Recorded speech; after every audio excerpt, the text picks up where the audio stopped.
to talk a little bit about some of the craziness, some of reasons that people these days are getting denied their disability pensions.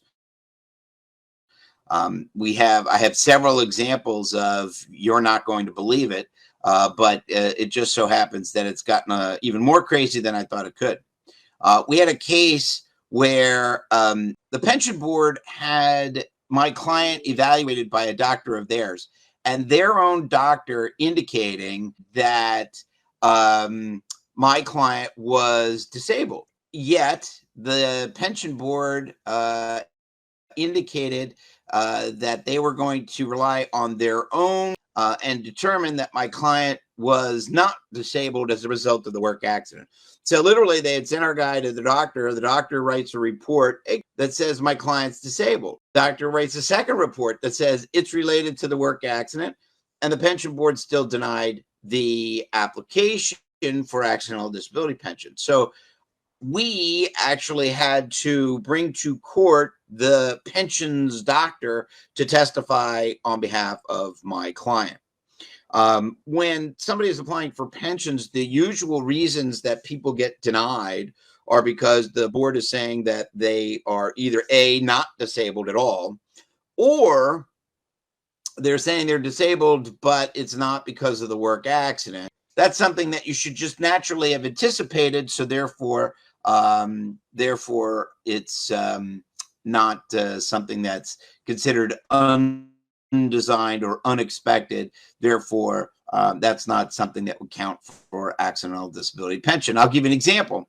So we have a client who goes to open the gate at the facility she's in, and the gate doesn't open. So when she goes to open it, she rips up her shoulder because she just thinks it's going to open, and it doesn't. And yet the pension board, in its infinite wisdom, basically said, no, that's something that you should anticipate happening at work. Therefore, it's not something that's going to get the accidental disability. Now, needless to say, we tried that case in the Office of Administrative Law. I won. Went back to the pension board. They reversed the judge's decision. And then we went to the appellate division, and we finally won in the appellate division. But this issue about, is that something that's undesigned or unexpected, is an issue that a lot of the administrative law judges don't or won't rule in favor of the applicant because they're just presuming that when you go to work, whatever it is, wherever you're going, you should just naturally anticipate being injured, I guess. I don't know. So that's another example of someone who got denied, and we had to litigate that case. I recently spoke with a couple of other people recently on pension application stuff, and again, some of the nonsense that's happening in terms of the doctors that the pension board is using as their examining doctor is just way left of center. So things to be aware of in terms of this conversation is that if you're applying, the things to be aware of when somebody is considering applying for their disability pension, the way in which the original application gets worded, dates that you include in terms of the dates that you were injured, there are very specific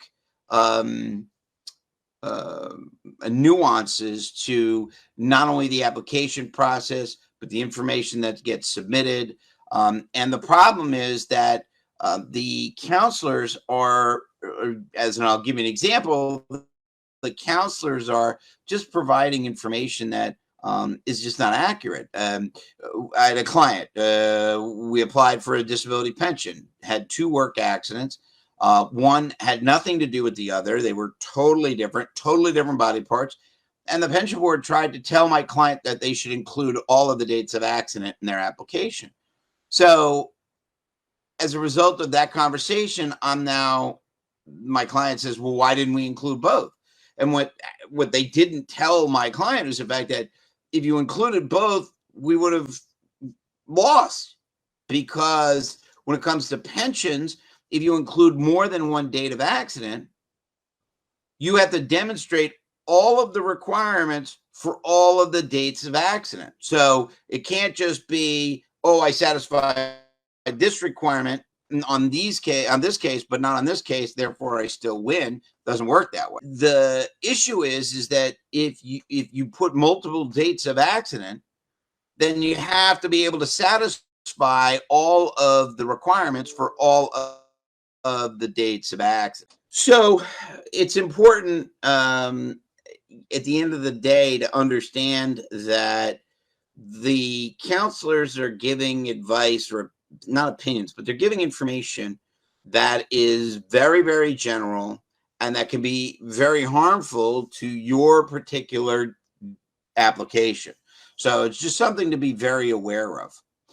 Another example of where people get tripped up is that you put in, or let's say 10 years ago, you had an injury or an accident, and now you've gotten hurt at work.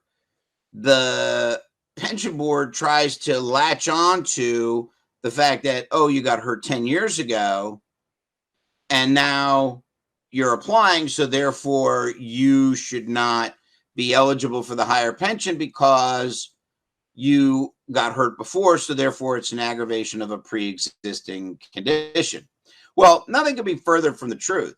The answer is that we don't have to prove that the work accident is the sole cause of your disability.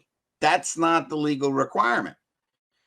We have to demonstrate that the work accident is the substantial cause of the disability. So if you had a sprain and strain from 10 years ago, and now you've had an injury whereby you require surgery and can't go back to work, well, that's specific now to say, oh, well, obviously I can't go back to work because of this accident. And that accident is the substantial cause of the disability, and therefore I should get my higher pension. But the pension doctors are going to come in. So here's what they'll say. They'll say, oh, well, this is an aggravation of a pre-existing condition because, 10 years ago you hurt yourself. Or even better, my favorite, which we're actually litigating a couple of these right now. My favorite is where the pension doctor says it's an aggravation of a pre-existing condition. Yet prior to the injury, there's absolutely no medical treatment for any issue related to that body part. Zero. So, but after the work accident, there's an MRI or x-rays that show there's some measure of arthritis or degenerative joint disease or some other aging process, okay? But prior to the accident, completely asymptomatic, no problems doing the job, no issues as it relates to the work. And the doctor comes in and says, oh, yes, this is an aggravation of a pre-existing condition because the MRI says that they've got osteoarthritis, so therefore it can't be as a result of the work accident.